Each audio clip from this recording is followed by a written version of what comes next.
You sit down, you close your eyes, and you start to speak, but within 30 seconds, you're already checking your watch.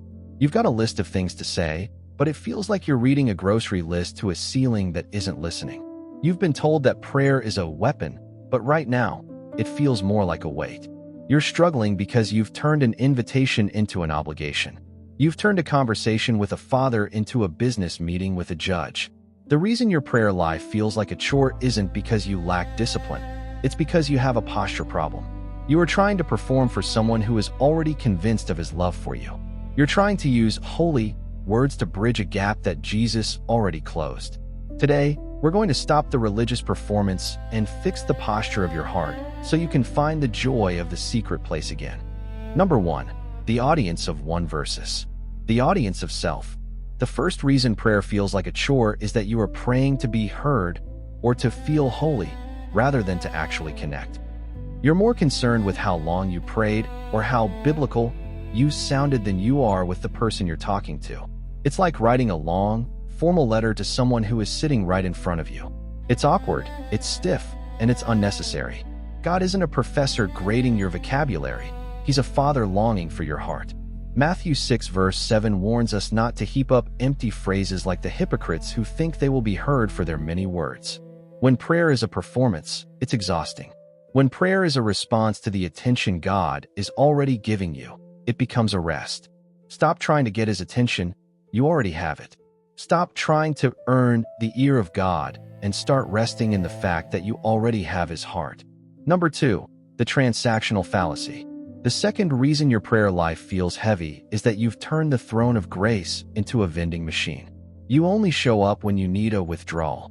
You only seek his hand when you have a bill to pay, a sickness to heal, or a crisis to manage. And because your prayer life is purely transactional, it feels like work. It feels like you're trying to convince God to do something for you. You walk into the secret place thinking, if I pray long enough or cry hard enough, maybe he'll give me what I want. But listen, prayer is not a way to get God to do your will. It is a way for God to get you to do his. When your prayer life is only about give me, it will always feel like a chore because it's based on your lack. But when your prayer life is about be with me, it becomes a source of strength. Don't be a spiritual drainer with God. Don't let your only interaction with the Creator be a list of demands. If you find yourself avoiding prayer, it's because you're tired of the business of it. Switch the posture. Spend 5 minutes just thanking him for who he is before you ask for a single thing. Watch how fast the chore becomes a celebration. Number 3, the perfect words myth. The third reason you're struggling is that you're filtering your pain through a religious mask. You think that to talk to the King of Kings, you have to sound like a King James Bible. You're hurting, you're angry, or you're confused, but you show up to prayer and say, Most gracious Heavenly Father, I thank thee for this day. While your heart is actually screaming in pain. You're using holy vocabulary to hide a human struggle. But manipulation is not ministry, and it's definitely not prayer. God can't heal the person you're pretending to be. He can only heal the person you actually are.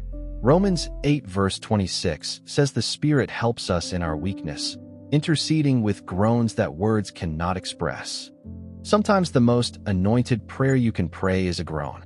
Sometimes it's just saying, Lord, I'm overwhelmed and I don't have the words. Raw honesty is more attractive to God than religious eloquence. Stop trying to fix your language before you talk to the fixer. If you can't be real with God, you'll never be free with God. Number 4, the stolen posture. The fourth reason your prayer life is a struggle is that you've fallen for the Martha mentality. You're so busy working on the prayer that you've forgotten to enjoy the person. You think that prayer is a task you perform for God, instead of a seat at the table with him, that you've stolen the posture of a servant when God has given you the posture of a son or daughter. Many of you are praying out of pressure. You're praying because you feel like you have to, or because you're afraid of what will happen if you don't. But listen, God doesn't need your labor. He wants your leisure. He doesn't want you doing prayer. He wants you being with him. When you stop trying to do the work of prayer, you realize that the work was already finished on the cross. Your only job is to show up and abide. The fix for a chore-like prayer life isn't more time. It's a better posture. Before you say a single word tomorrow morning, I want you to sit in silence for 3 minutes. Don't ask for anything. Don't recite a verse. Just breathe and remind yourself, I am a child of God, and my Father is glad I'm here. Shift your focus from the length of your prayer to the depth of your surrender. When you fix the posture, the pressure disappears. Prayer isn't a mountain you have to climb. It's a river you just have to step into. It's not about how hard you pull on the rope. It's about realizing the rope is already tied to the heart of God. If you're ready to stop performing and start connecting, I want to pray with you in the comments. Type, "Renew me," in the comments if you're choosing intimacy over obligation today. If this video helped shift your perspective, hit that like button and share it with someone who's been struggling to find their fire again. Let's break this spirit of religion together.